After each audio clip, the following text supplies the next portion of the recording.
Hi, I'm Kealy, and welcome to the Bookmark Club.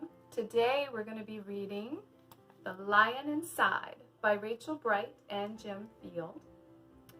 Let's find out what happens when Mouse sets off to find his roar.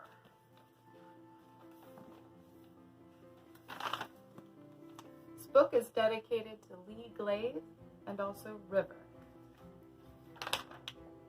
In a dry, dusty place, the sand sparkled gold, stood a mighty flat rock, all craggy and old. And under that rock, in a tiny full house, lived the littlest, quietest, meekest brown mouse. He was so very tiny, so incredibly small, that nobody noticed him, ever, at all.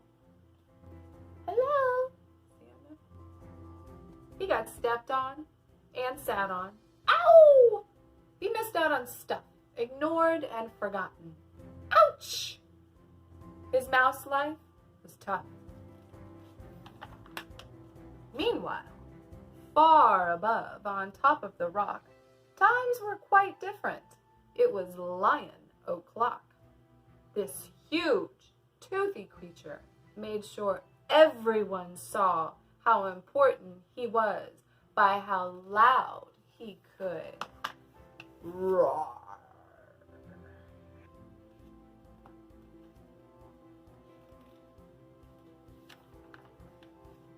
He was head of the pack. He was shouty and proud.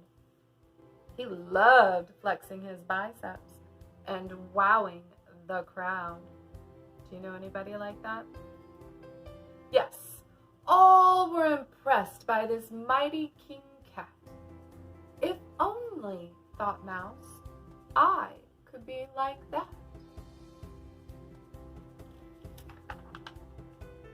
Then late one dark night, in his tiny mouse bed, the cleverest thought popped into his head. He leaped up in the darkness and held up a paw. "I've got it," he said. "What I need is a roar." I mean, what if this mouth with the weeniest squeak were a little more grrr and a little less meek?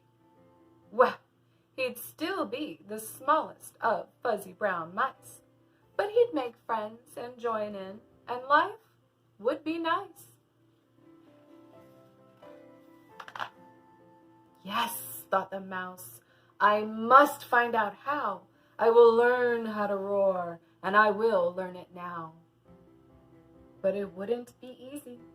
There was only one beast who could teach him this thing, but might make him a feast. It was time to be strong, take a chance. After all, forever was such a long time to feel small.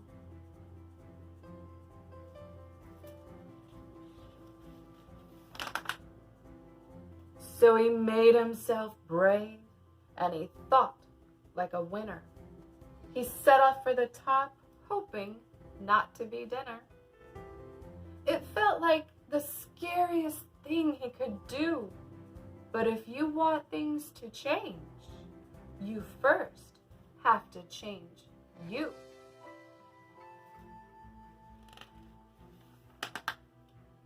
The farther he climbed, the closer he got to the slumbering lion reclining on the top. Then, at last, as he stood on his tippy toes, he found himself suddenly nose to nose. Pardon me. Wake up, Mr. Lion. You've got company. Squeak, Mr. Lion, what I've come to you for is squeak. Do you think you could teach me your roar? What do you think's going to happen next?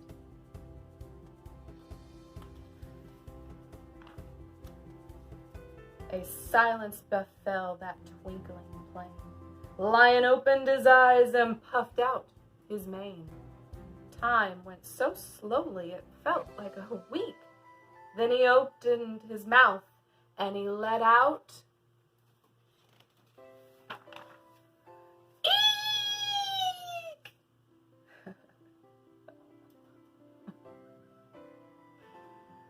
The lion is afraid of the mouse.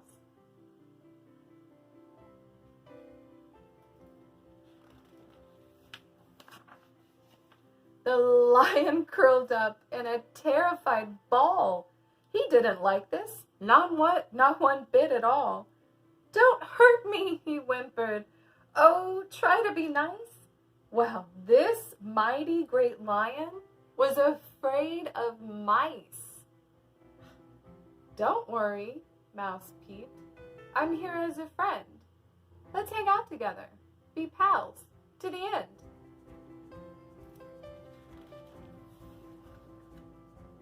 That was a magical moment, for sure, when the mouse didn't feel at all small anymore. He had found his true voice and learned to speak out. And for that, you don't need to roar or shout. And from that day and always, the two were a pair. They both liked that rock better. Now that rock was to share. The mouse, while still little, felt big in his head. And Lion, he still roared, but with laughter instead.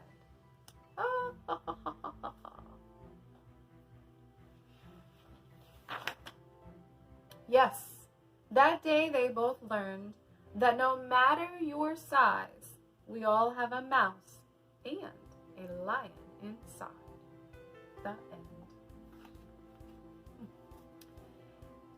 Being the smallest isn't always easy, and being brave is scary no matter your size.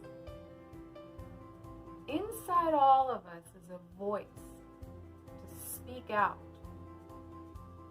without the need to roar or shout. What did you think of this book? Did you like it? It's one of my favorites. You can get a copy at your local library, your school's media center, or online. And when you do, come on back and we'll read it together. Until then, be kind and keep reading.